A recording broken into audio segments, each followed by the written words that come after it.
Ningetamani kuiona wizara hii kama alivyosema Prof. Watu wanaiona kama ni wizara ya kawaida. Hii wizara nakuhakikishia ndani ya mwaka mmoja kama Mungu atatupa uhai na kubaki hapa, kila mtu aliyoko kwenye wizara nyingine ikiwemo wizara ya fedha watatamani kuhamia wizara ya habari, michezo na utamaduni. Tunakwenda kubadilisha mpaka namna ya kuvaa. Ukiwa unafanya kazi kwenye wizara hii unavaa vibaya nje ya geti. Kwa sababu watu wote wenye hela wako wizara nini? Matajiri wote wako kwenye hii wizara. Celebrity wote nchi duniani wako wapi? Watu wanaotumia magari kama ni Bugatti, Porsche Cayenne, G-Wagon wako wapi?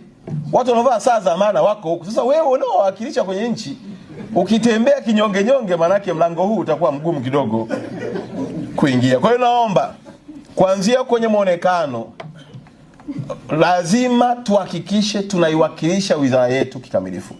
Na natamani watumishi wote mlioko hapa na ambao hawako hapa watembee kifua mbele ya kwamba wizara yao ni namba 1 kwa kila kitu.